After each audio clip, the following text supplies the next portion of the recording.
The BS Report is a free-flowing conversation that occasionally touches on mature subjects. First of all, This is the BS Report with Bill Simmons. it might be cool, I don't know. And if it's not, I don't The care. BS Report with Bill Simmons. Bill Simmons works for ESPN. He's also named the sports guy, and he writes a comical sports column. He must be a popular dude. The BS Report. It's got a real dirty sound, like a rusty steak knife cutting through a well-aged steak. Now. Here's Bill Simmons. It's a chilly Wednesday on the East Coast. A little chilly in the West Coast, too. It's 65 degrees today. I'm wearing a sweatshirt right now, and I don't know how our friend Dave Dameshek is dressed, but we're going to have him on right now. Dave, are you there? I'm here, Bill, but don't worry about what it is in Southern California or in Bristol, Connecticut. More importantly, what is the weather down in Tampa? I'm worried sick that if it's in the mid-60s there for Sunday's game that we might need to get a quilt for Kurt Warner. A quilt? Are Well, you making man, Kurt Warner if he's jokes? advanced age, I'm worried about him. Kurt Warner jokes already? That's right. Listen, you've had your time with I've been listening in on the podcast, and the way you've discounted this entire postseason because your quarterback got a boo-boo on his knee a few months ago is just absurd. Don't bring up Brady. I'm trying not to think about it. Hey, there was an encouraging report today. He's going backwards and throwing off his bad leg. I did hear about that. Yes, Yeah. Congratulations to you. Thank you. Yeah. It's always not the Super Bowl week I had envisioned that I was excited about a report that Tom Brady could throw with little pain in his leg. Let's talk about the Steelers with this Hines Ward thing, because you and I seem to both agree that if he is not healthy, it changes the complexion of this game more than people think. Well, yeah, I think that everything I'm hearing from everyone who's been around the Steeler locker room seems to think that he's not 100%. He's going to give it a go. I think typically Fast Willie Parker, as a Steeler example, sat out for several weeks with a very similar injury. And if this weren't the Super Bowl, he definitely wouldn't be playing. So let's assume then that they're going to run him out there as some sort of inspirational figure, and Hines Ward would never miss a Super Bowl, and that sounds great. But practically, he's not going to be effective. So then that means that between Roll and Rodgers-Cromartie, if they can take away Santonio Holmes, who then becomes the Steelers' go-to guy? I mean, is it Nate Washington, who has zero credibility in big games? Is it Heath Miller, who's good but is the big tight end? And if Limas Sweed, who we saw in the AFC title game dropping that pass, I mean, if he is expected to figure into this thing at all, really, how does number 7 get it going through the air? I think the answer is it's going to be tough to, and then Fast Willie better get loose on that Cards D. So 3rd and 8, and Hines Ward is hurt. Where do you go? Heath Miller. I mean, the obvious answer is Santonio Holmes has made some obviously humongous plays over the last several weeks. But again, if the Cards can just take him away or slow him down, he's not exactly as opposing a guy as Larry Fitzgerald is. So I guess Heath Miller is the answer. And listen, I am officially very worried now because everything I'm hearing about Hines Ward is that he's going to give it a go, but if he feels like he's maybe hurting the team, he's going to pull himself out like he did a couple of weeks ago against the Ravens. And I know you love to disparage number 7, who, by the way, did have a dynamite AFC championship game in spite of what you seem to think. He did? His players dropped 2 touchdown passes, in case you didn't notice, and then the referees took another one away. So that affected his numbers, which were still just fine. But once Hines Ward was out of the game, it looked very different for the Steelers. So, I'm scared. I'm worried about what's going to happen here. And the other thing with Hines Ward is that he's one of those guys that he's such a physical receiver. It's just hard to imagine him being able to do that if he's playing on one leg. I just can't see him breaking tackles. About, right. Yeah. What did you think of Mike Lombardi's theory that for whatever reason this is a good matchup for the Cardinals because they can't run the ball. The Steelers stop everybody's running game. So really it's their weakness is the Steelers' biggest strength, and it wouldn't have really mattered anyway. Well, yeah, I mean, I don't disagree with it, and I think that the steel curtain pass rush that has buried so many people this season is sort of moot now because of the way their offense is designed, and especially obviously Whisenhunt and company know the way LeBeau likes to do things. It's going to be irrelevant because it's just going to be snap the ball to Warner, and he's going to, just about as soon as he gets it in his hands, he's going to be pitching it out there to Fitzgerald or Bolden. I don't think the pass rush is going to have anything to do with it. This may sound simplistic and like a classic Steeler fan, but if you watched the AFC title game and the way that the Steelers defense puts licks on people, I think that maybe is this a silly train of thought that if Ryan Clark and company can early on deliver some big licks on those receivers, that maybe it gets in their head a little bit? I really think that's about as good a chance as the Steelers have against trying to slow down Fitzgerald and Bolden because, like you say, they're not going to run the ball on the Steelers, but I am very concerned about them throwing it over Ike Taylor's head. You brought up a point that I've been thinking about because this is something I've noticed ever since Bolden took that hellacious hit in the Jets game, which was really one of the worst hits ever that somebody's come back from. Mm-hmm.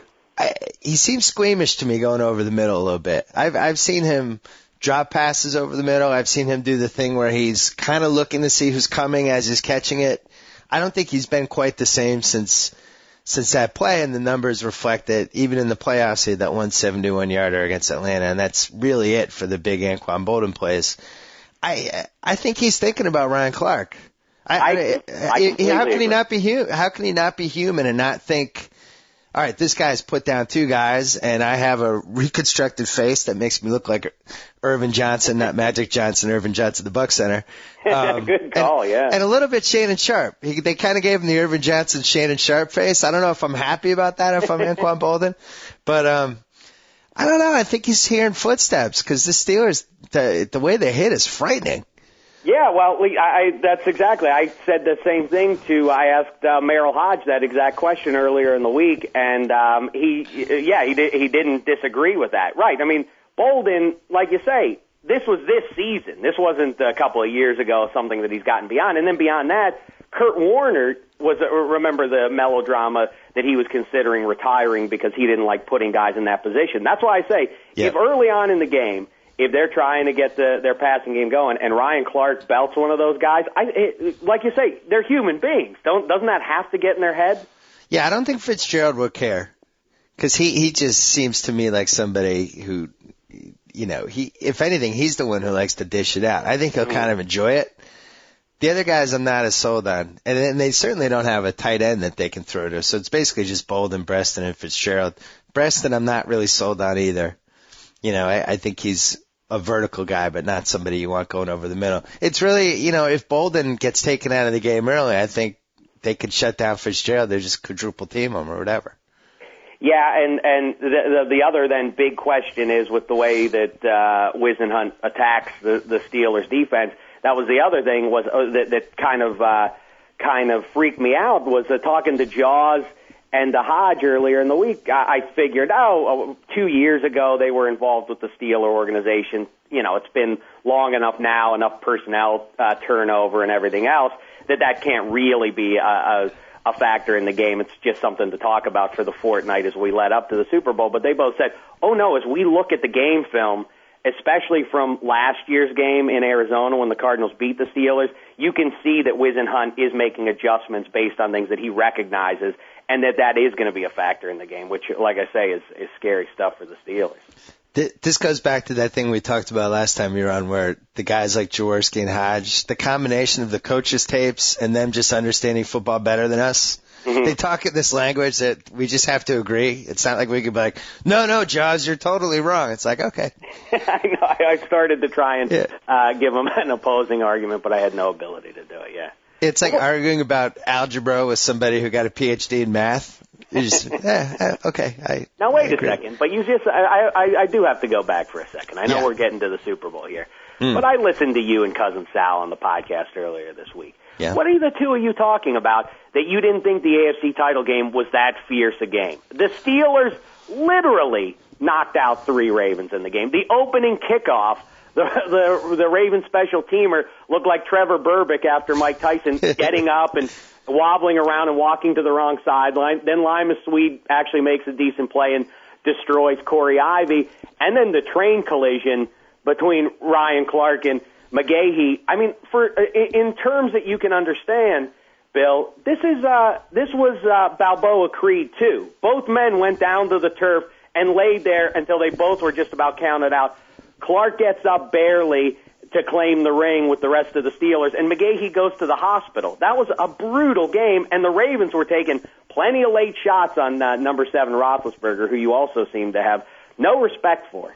First of all, I resent the Rocky II dig, because you've watched that movie just as many times as me, so don't make it seem like I'm some sort of Rocky fan. Oh, no, please, listen, if it came off that as condescending, shame the devil. No, of course, I've seen that at least 142 times myself. Second of all, I'm not arguing that it was a hard-hitting game. I just find it hard to believe that it was the fiercest and most hard-hitting football game ever. I'm sure, I think it's one of those things that's like you talk about great actors or whatever. It's like, yeah, it's maybe it's in the conversation, but I'm not prepared to go back over history and rate this against the other 10 candidates. It just seems ridiculous. Well, yeah, I guess, a division between the olden days, but, and modern football. But what was it, 84 thereabouts, when in Soldier Field the Raiders went in there and played that Bears team. And I think they lacerated, this is a great football injury, lacerated spleen or kidney for Jim McMahon. I think that's the only time I've ever heard that happen. Oh, yeah. But then Ray Lewis this year broke Rashard Mendenhall's shoulder. Another injury that I had never heard of before. A broken shoulder. For some reason, I remember the Giants, the second Super Bowl season, the NFC Championship game. I remember everybody leaving that one thinking that was one of the hardest hitting games. What was that, when they Giants Niners knocked Montana out? Yeah, I remember that hit in particular. Well, that was 87. Yeah, that was 87. I'm saying the one where Lawrence Taylor got the fumble in the last 2 minutes. I just think in the 90s there were some games that probably ranked among these, and I'm sure Pittsburgh and Cleveland in the 80s and early 90s had games. Yeah, well, all I know is this: going away from that game, and it was obviously a dynamite game to be sitting in the stands for.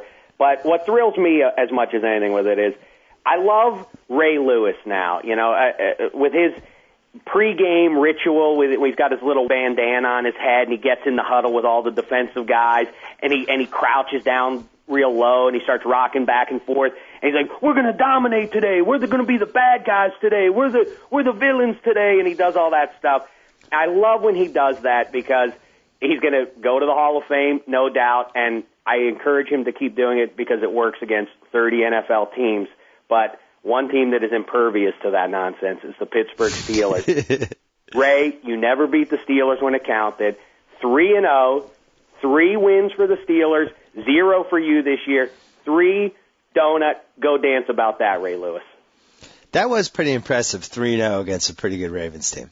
And obviously all 3 games could have gone the Ravens' way, but it is the ultimate. Really, I hate to say it, but it's sort of what your Patriots have on videotape. I'm sure they have the scoreboard against the Steelers now in the 21st century. It's that same thing. Whatever the Ravens do in the next few years and in the next decade, Steeler fans can always point to 2008 and 2009. You really want to bring up the videotape thing? No, what do you mean? You just brought it up. I'm sure you can go back and watch those highlights. That's you made a dig about Belichick taping stuff. No, it was a dig. I think you're paranoid. It was a little bit of a dig. It was a little bit of a dig, and it enables me to bring up the fact that your 4 Super Bowl titles in the 70s, tainted by steroids now, and then the 2006 Super Bowl, HGH, Team Doctor. Well, look. It's like a 10,000-word article on ESPN.com. So that makes it fact? What? It was an investigative piece, but I think the doctor handled it ably. He explained that he was dispensing that HGH to his elderly patients. That's all. Okay, so you have your team doctor during your 2006 Super Bowl season was also handling large amounts of HGH, and never the twain did meet. Well, listen, when something is proven, then we'll have to worry about it. But the difference between if you want to compare the two situations, the Steelers HGH scandal that has no evidence to it as of now. I mean, no facts. There's no legal case to be made here. Is that clearly the NFL is all over the HGH thing, and witness the guys who have been suspended over the last couple of years for doing it. And I don't remember any significant Steelers having to sit out games for that. And hold on, there's one issue though. They can't test for HGH. The guys who have gotten in trouble are people like Rodney Harrison, who was stupid and who had HGH delivered to them at their house. That's what he was suspended for.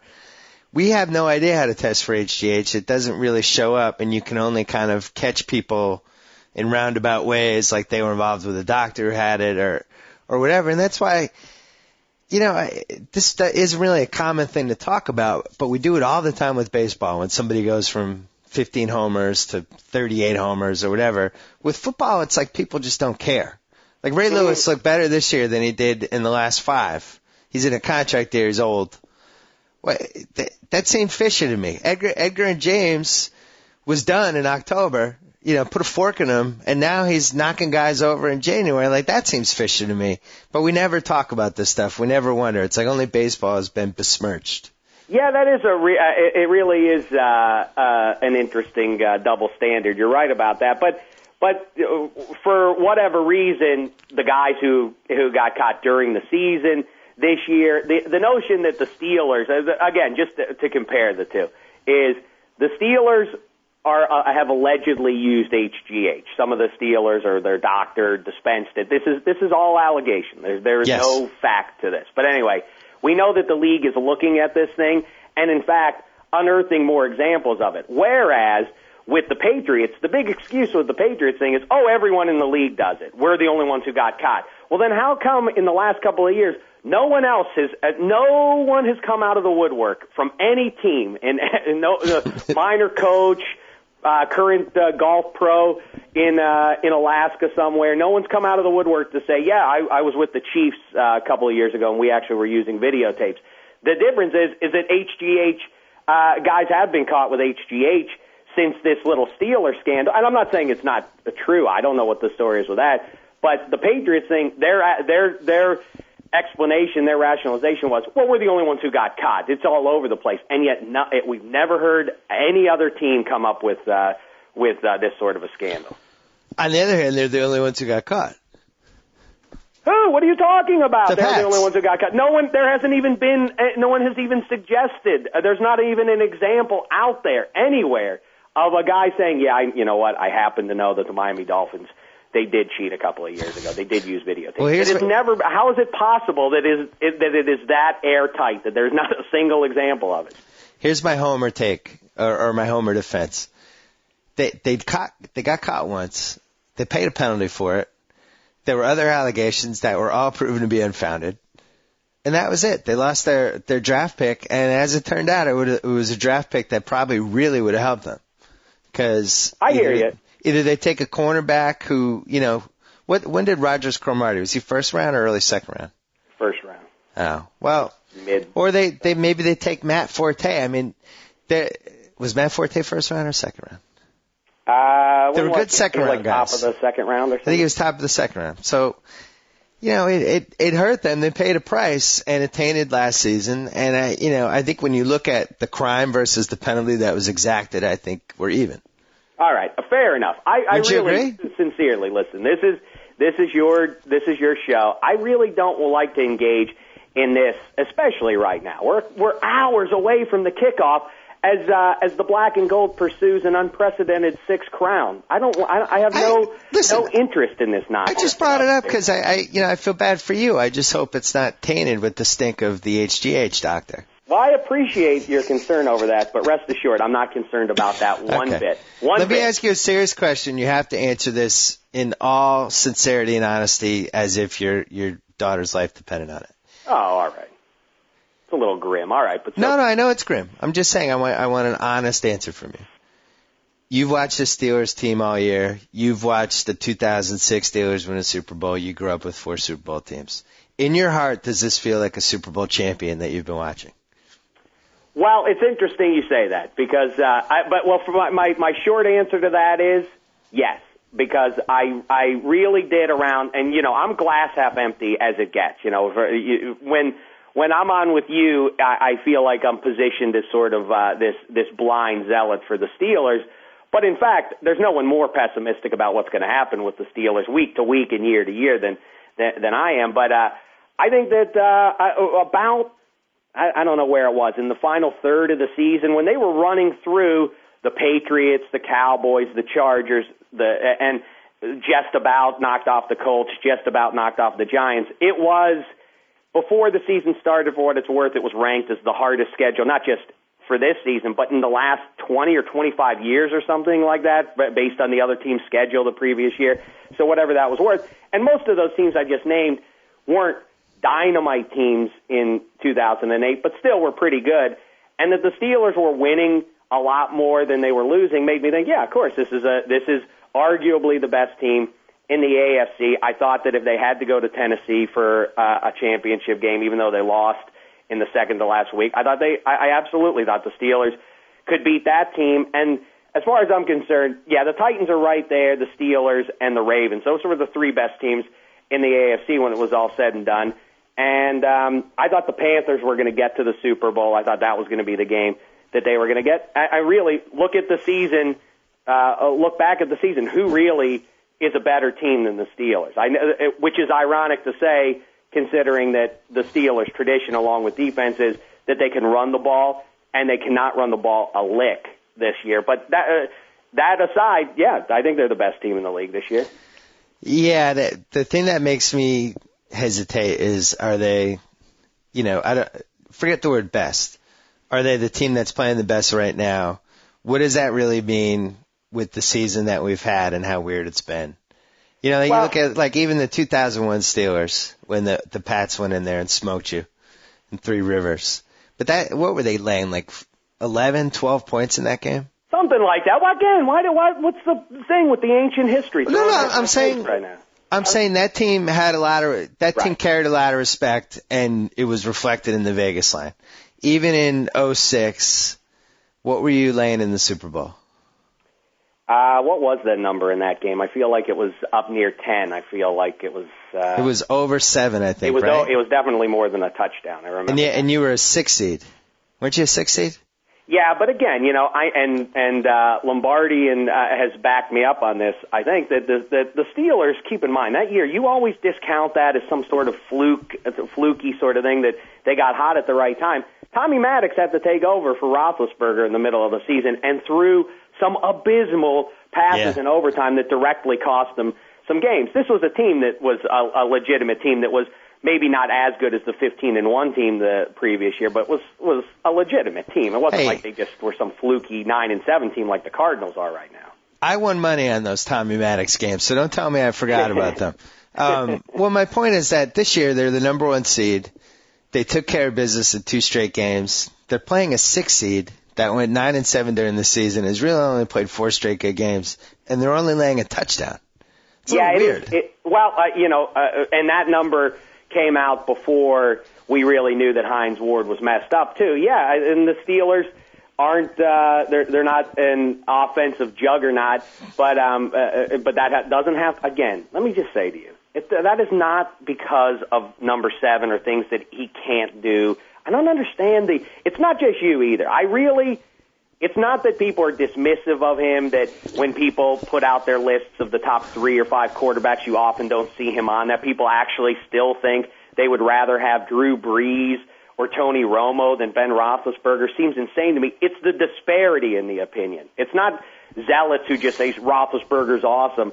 I mean, he's a dynamite quarterback who is unique in the league right now and is really sort of a better version of Dante Culpepper, if you think I'm disparaging number 7 by saying that. But ooh, I like that because you used a rarely seen cross-racial sports comparison. I like that. Well, listen, I'm always a fan of those. Look, as I've said before, I don't care if you're black or white. I just care if you're black and gold. That's all I care about. But listen, Culpepper, guys like Culpepper and 7 have these things in common. Both have big arms, and both can run away from pressure, but if the pressure catches up to them, we see it all the time. Guys literally bounce off of them. They're monster guys. Seven's just more successful in the clutch. And now I'm trying to even think where we started off with what the point was of all this. No, we were talking they're not about... a great offensive team, but they're certainly superior to the Ravens of a decade ago. Think about it in those terms. Yes, no, it's that very... Ravens team won a Super Bowl, and you can make a case statistically that this Steelers defense, if they win, I mean, it's a major thing that they have to take care of business against this Cardinals team, but if they win, then this defense is going to go down as one of the handful of the best in the history of the NFL. So by that standard, sure, they're worthy of a Super Bowl ring. It's a very fair point, and the big plays that Pittsburgh gets with their passing game is also reminiscent of the Trent Dilfer, for whatever reason, was fairly accurate on those bombs for that 1 year, and that was it. But Baltimore could run the ball, and that not only did they have Jamal Lewis, but I think they also had Priest Holmes that year, right? Yeah, it seems they had right. They had the double-tiered running attack. You guys, I don't know, but Fast Willie's definitely looked better.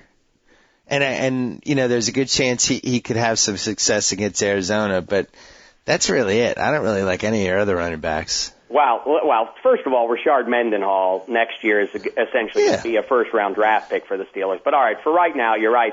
And I did hear you and Cousin Sal talking about Gary Russell. He is their goal line back, and so I don't necessarily think it's a gimme that there's no way he scores a touchdown in the Super Bowl. I brought that up. I said that.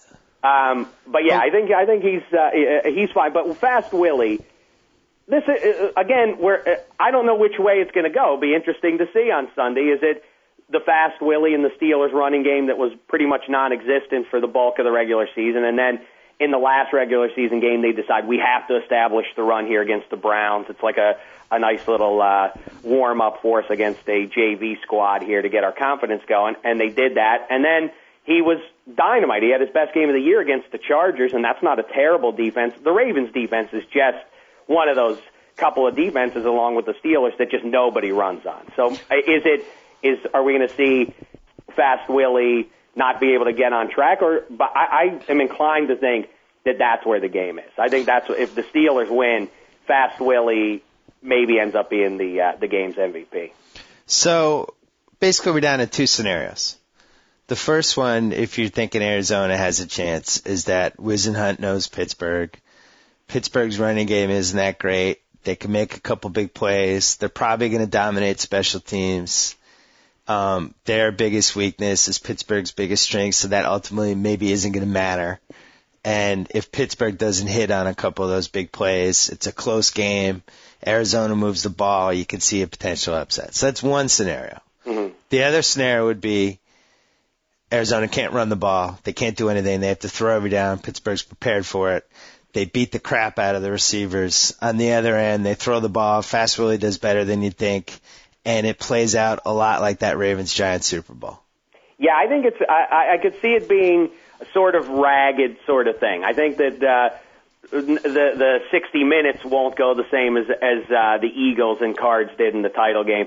But I think it's going to be one of those weird scores. I would go with the over in this one. And I could see, them trading touchdowns here and there. But eventually, I do think, or at least I guess I'm hoping that as they get into the second half, that they're going to be able to run the ball. And I do think that ultimately 2 weeks to break down this less than spectacular Cardinals defense is enough for the Steelers to be able to figure out how to run the ball on them. And keep in mind, too, like we were talking about when we went to our pizza party, our fantasy football postseason celebration.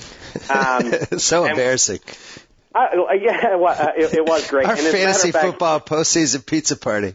Well, the thing I loved about it more than anything else was that Don Draper from Mad Men, John Hamm, made an appearance there. And I was thinking, wouldn't it be great if the paparazzi was waiting for him outside of Shakey's Pizza? That would be the lamest paparazzi shot of all time.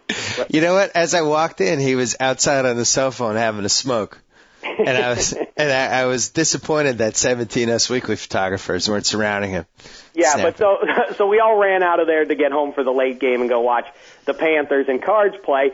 And it is, look, the Cardinals would not have gotten beyond the Panthers if they didn't inexplicably just decide, hey, let's let this ride on Delome's arm. I mean, there was there's no explanation for that. That defense, that Cardinals defense can definitely get pounded. They definitely can get pushed around. So, but you don't totally have the personnel to do it, though, especially without Hines. Well, yeah, that's the thing that it's hard to figure out is exactly where the Steelers going to come by their points to win this game. I think it's going to be. I think this game goes under. Do you? I know I'm vacillating back and forth, but I think that 7 has proven. I know that he's not Tom Brady or Peyton Manning, the two iconic guys of the era, who, by the way, have always enjoyed great protection. I mean, and then we saw in the Super Bowl last year what happens when you get a little bit of pressure on Brady. But both of those guys have been well protected. I'd like to see what either one of them would do behind this tattered Steelers line. 7 makes plays in the big games, and if he can make a couple of big throws there, maybe that's where they get their points. And then I think they just try to possess the ball. It's trite to say about the Steelers, but that's what they're going to try. I'm sure that's their goal, is to keep the ball away from the Cards as much as possible by just pounding Fast Willie. And I do think the Chargers game is the example for me based on the two defenses, the Chargers defense versus the Cardinals defense. I think the Steelers made some hay against that Chargers by the second quarter. I think they should be able to do the same thing to this team. I mean, listen, it's a very exciting story and everything, but I do disagree with you also. The thing that you've thrown out is, hey, when no one has a rooting interest, you go with the underdog. I sincerely believe that that's not the case this year. Why would anyone root for this Cardinals team to win? Why? They have You're 4 wrong. fans. No. You're totally wrong. You see, you haven't been in enough Super Bowls because I've seen it happen multiple times. You have people there who literally do not care about the game. They're just there. I know. They don't even gamble. They're not in a Super Bowl pool. They don't care. They're just there. So if anything funky starts happening, they're going to root for that. And it doesn't matter what it is. That's funny. Well, first of all, I don't think you will ever in the history of Super Bowl see a bigger disparity in crowds. I mean, what Cardinals fan is possible? Like I say, they only have 4 fans, so how many of those are going to travel to Florida? Hold on. Because I'm getting a lot of emails about this. There are more Cardinal fans out there than you think, and the point that they're all making is you haven't heard from us because why the hell would you hear from us? Nothing has happened for our team for 25 years. But it's a franchise that goes back to Chicago. They had a lot of years in St. Louis, and we know, like with the Cardinals, that St. Louis has, the baseball Cardinals, St. Louis has really good fans. So then they go to Phoenix. Phoenix is a huge place. They're a 4-team city. It's foolish to say that there are no football Cardinal fans. It's just we don't know any of them because how would we? But I do think there's going to be more than you think from these emails I'm getting. There might be more Cardinal fans than you think. All right, well, we'll see how that plays out. Did you know John Hamm was a Cardinal fan? He's the perfect example of a Cardinals fan. They're in one of two camps. They're either St. Louis fans, and he, of course, any fan, if your team dumps you for another city, then it's like your girlfriend dumping you for another guy. Yeah. You continue to root for the relationship to work, her new relationship. Hey, go to the wedding. Hey, I want to make a toast to the happy new couple. I hope you guys make it forever. No, you don't do that. You wish them bad. You hope to hear terrible stories about an ugly divorce between the two. You don't want to. No one roots for them. If you root for them out of St. Louis, and Ham's a good example of that, his heart's not in it with the Arizona Cardinals. I don't know if I agree or I disagree, because when the Pats were ready to move in 91 and 92, and it seemed like they were really going to St. Louis, I remember kind of deciding that I would stick with them. Because it's not like I was going to the games anyway. I might have gone to maybe one game every 2 years. So I watched them on TV. So really it made no difference where they played for me. And now I live in Los Angeles, same thing. I don't know. I think it's tougher to shake. It's a tough call, but listen. And then these Arizona fans, they take on this team. There's no. I always think about that there's got to be sort of a. You definitely understand this as a Red Sox fan. I resent these cities that get a team like that. A good example is Phoenix. They get the Diamondbacks, and what was it? 5 years after they come into being, they're celebrating a World Series. There's no context. There's been no pain in the past to enjoy now the fruits of this. But now it's been nothing but pain for Cardinal fans. They had been an embarrassment for so long. I don't think anyone really was emotionally invested in this team. They've never come close before. Their biggest play, I say the disparity between the two fan bases, and that's why, people live and die with the Steelers in Pittsburgh. So for those people, if you're objective, you should be rooting for them. The Phoenix fans, it's besides the point. They're Suns fans more than they are football fans. And then on the field, how would you know that? Wait a second. You just throw that out. You have no idea if that's true. That's not reckless conjecture. Suns I've spoken fans. with a number of people about that. Who? It's like people who live in Phoenix. What do you mean who? I talk to people about it, and people email me about it, and they say, Dave, you are right that this is it's like L.A. is a Lakers town first and foremost. It's a rarity. Most major sports towns are NFL first.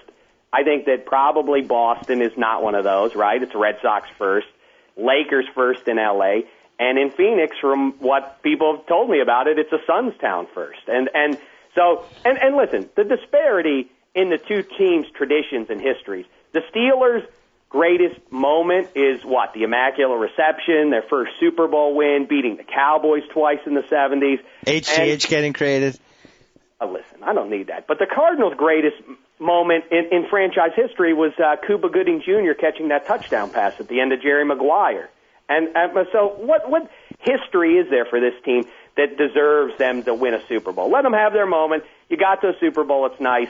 And then now feel a little pain, Arizona. And then in a couple of years, your fan base might be deserving of a crown.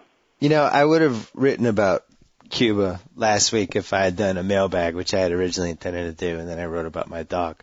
By the way, yes, I do have to say a marvelous column. Very sad, but people have even been emailing me to say, hey, pass along to Simmons. Congratulations on a wonderful column. Not my ideal idea for a column, but but anyway, I was going to bring up that Cuba Gooding thing. He's, it's not like with some other teams. Maybe you get the guys from the past years and some celebrities that are attached to the team. Really, for the Cardinals, it's only Cuba Gooding. So if he's not there on Super Bowl Sunday, I feel like there's been some horrible misjudgment by either Cuba Gooding's camp or the Cardinals camp, he should be there all week. He should have a booth at Super Bowl Media Week, and his career has done nothing in the last 5 years. So if anything, this is like his one chance to kind of climb back in the spotlight, right? Yeah, you're so right. You know what you should really do? I don't have the pull that the sports guy has. That's what you should do before the game gets going. Why don't you dial up? Isn't it Cuba or is it Cuba? I thought he was Cuba. Either way, Cuba. Get in touch with his people. Get in touch with Rod Tidwell's people and talk to him about his thoughts. That'd be a pretty fun interview actually to hear. It would be interesting, or it could be just a complete train wreck. Yeah, he wouldn't know a thing about it. But listen, by the way, I think I said this the last time I was with you. I was saying this quite a bit a few weeks ago. Is with that? This is even before we knew that they were in the Super Bowl. But that play needs to be flagged, right? 15 yards for excessive celebration. That was an absurd display he put on there. Forget about Ocho Cinco and company. Oh, and Jerry Maguire? Yeah, that's a ridiculous way he dances around out there. I have a lot of problems with that scene. The fact that Cruz was somehow able to get from the press box all the way down in the field in like 30 seconds is really far-fetched. I'm going to say minimum that takes 20 minutes.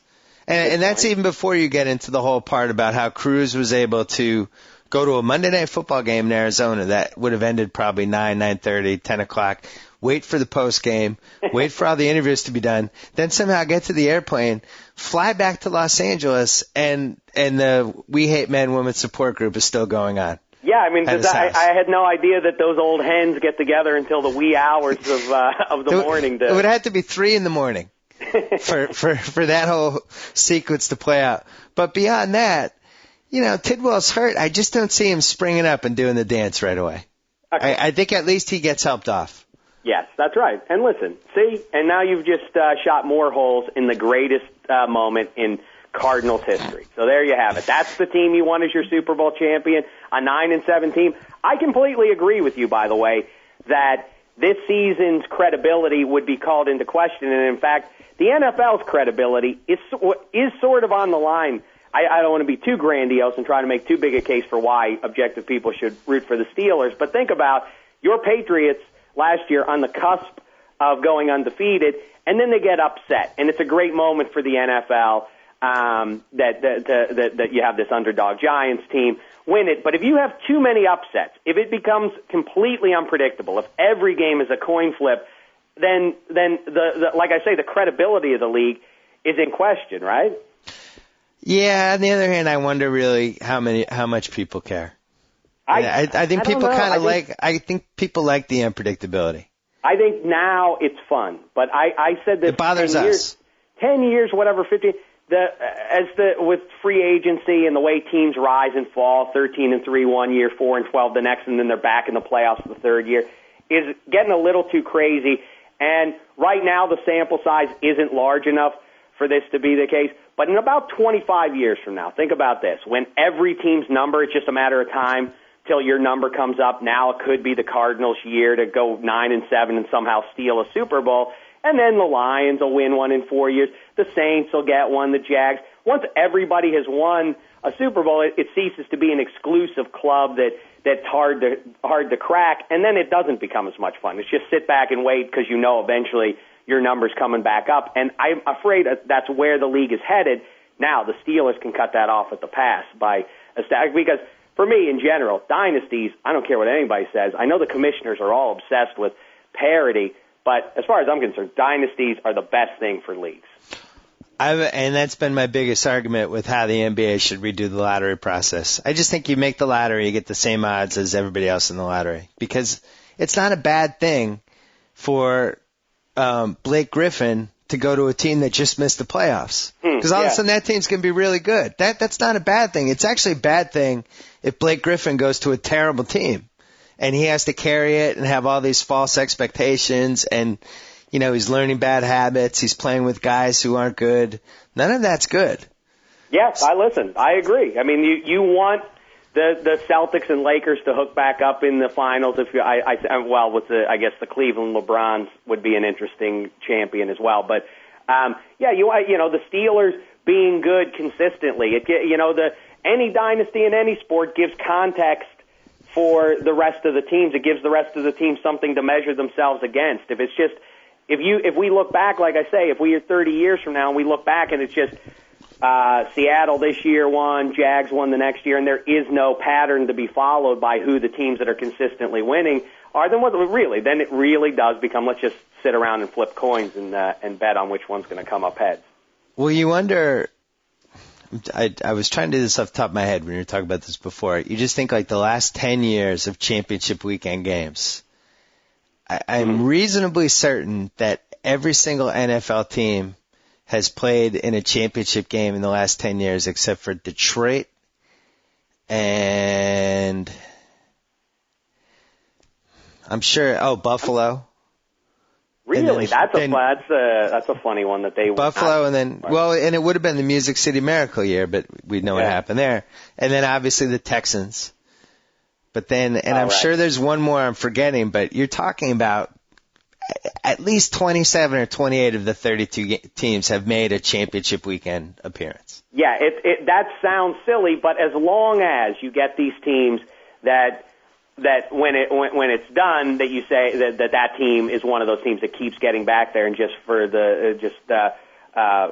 this season, as an example, the Steelers. If they win, then everything is right in the world. Even if you're a Cowboys or a Patriots fan, you understand what I mean. That for the league's sake, it makes more sense that the Pittsburgh Steelers, having gone 12-4 as the second seed in the conference, would beat the 6th seeded 9-7 Cardinals. It makes more sense for that to be the case, right?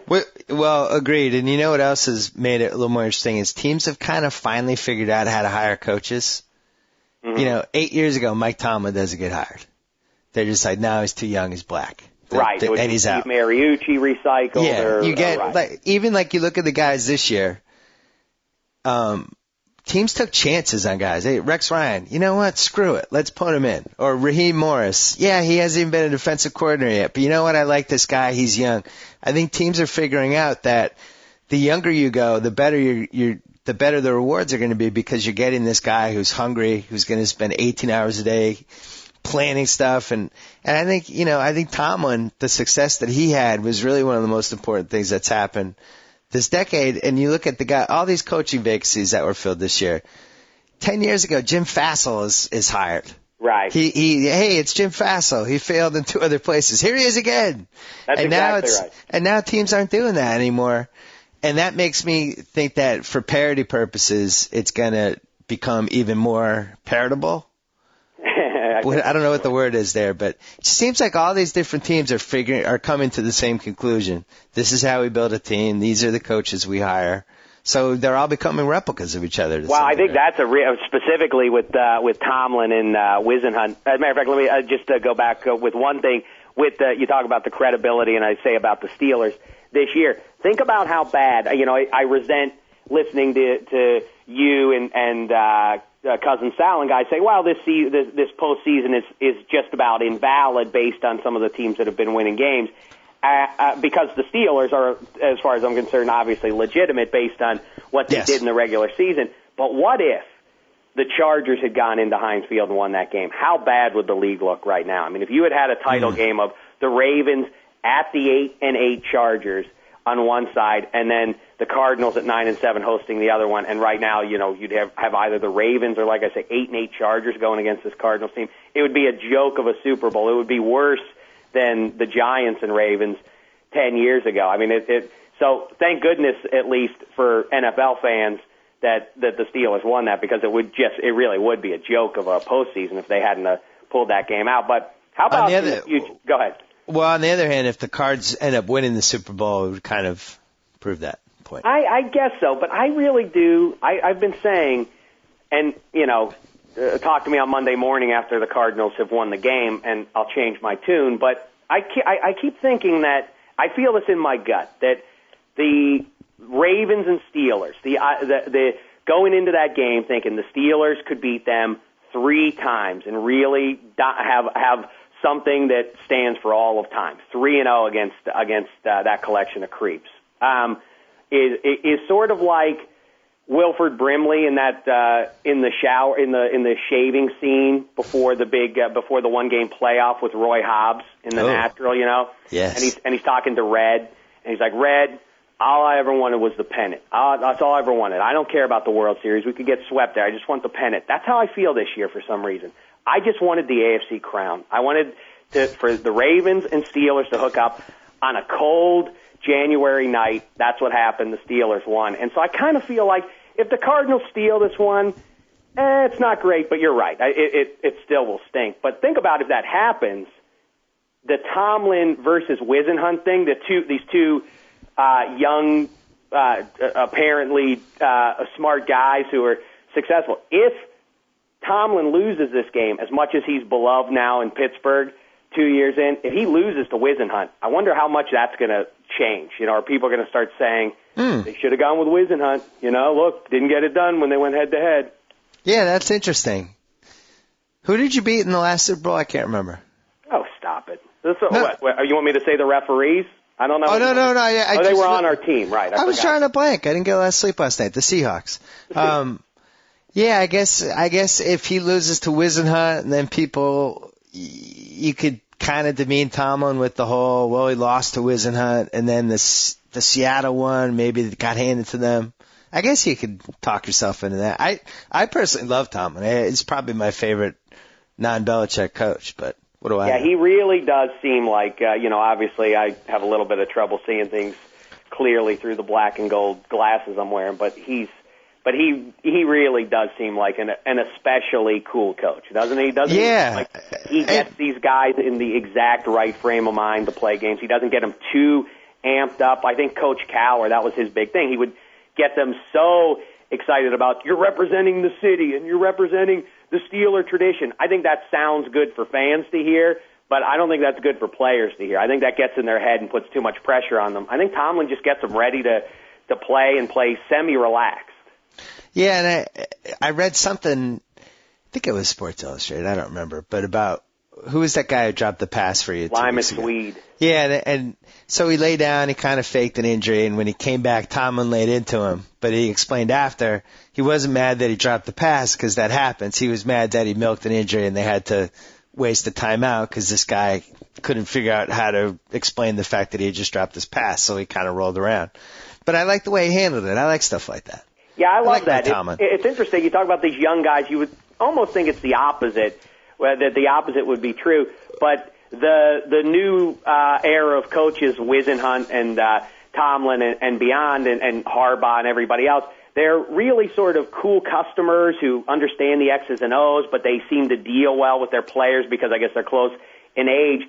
And then you look at the Schottenheimers and the Cowers of the world, and then the Herm Edwards of the world, which are, I mean, just that it's all about mentality and getting people, you know, these inspirational speeches and everything else that probably don't amount to much once the game starts. Herm Edwards, by the way, I mean, he debunked the notion that the long-held notion that, hey, the toughest job in the world is an NFL head coach because it's 20 hours a day breaking down film for 5 months. I mean, his performance in whatever the show's called, couple of the previous Hard Knocks. The Hard Knocks. Just him walking around from room to room. Come on, guys. Come on now. This one's on me. Last week was on me. Now this week on you. Goodbye. And he walked out of the room. It must have been like, great. Who's the loony old uncle roaming the halls here? Yeah. Chiefs fans must be happier today than they were a couple weeks ago. Yeah, I'm going to really miss him. It was it was tough to read that story. I really felt like like my column is going to suffer by maybe 1%. Hey, we got to go. This was supposed to be 15 minutes and it went 45, but well, you're a talker, Bill. What do you want from me? Well, next week I'm going to go on your podcast, Win or Lose Steelers. Your podcast, Dameshek on Demand, which is available on ESPN.com through 7:10 a.m. It's on ESPN.com page 2, 710 ESPN.com, and 1250 ESPN.com. Any of those three will work. So I'm going to go on. We'll talk 15 minutes about the game. Well, maybe we'll even make a time limit. Then we got to talk Sports Illustrated covers, which you never got to, and a couple bad movies. Okay, wonderful. I'll look forward to it. But yeah, we may have to adjust those times. I do think the Cardinals win. I won't want to talk about it too much. Well, then we'll talk about the game for 5 minutes. Okay. I mentioned Teen Wolf 3 times in my column, and I'm probably going to go for 4 the next time because they just keep showing it. It's always on that Fuse channel or G4. Or it's on these weird random cable channels, but we got to really break that one down, I think. I mean, once and for all, really just break it down. I'm in. I actually about a year ago, I actually sat down and watched the big final game and actually worked up Teen Wolf's stats for the game, and he did go for a triple double. Yeah. No, he didn't. Well, it was a hypothetical triple double because I counted in the game footage, which really might be the worst edited sports footage ever shot in a mainstream sports movie. Like that. They'll show 5 baskets, but the scoreboard only reflects 6 points. Like they show the same clip like 4 different times from 3 different angles, and but from my count of like the 40 points they showed, Fox exploded for 16. Yeah, it really is so bad. And you know what? With like a Tony Parker type game, not a lot of long range shots, but mostly like kind of in the paint, creating. Yeah, that would have been, talk about being on the set for a movie. That would have been a lot of fun to watch that collection of actors try to reach the rim from beyond 10 feet. Well, I don't know that any of them could have done it. The fat guy had 10 points in the last game. He's an awesome rebounder. He doesn't even have to leave his feet. He corrals it he with both arms, not both hands. He just catches it right on the gut. It's like a third hand for him. You know what else I love is the guy Mick who commits like 4 flagrants in the final game. The guy just hates Michael J. Fox, where I guess because Michael J. Fox took his girlfriend out, but it's a hatred that really it feels like it might lead to a murder. But on the last flagrant where Fox he's setting up the pick and roll with 3 seconds left, and it takes 8 seconds to run, but somehow it only happens in 3 seconds.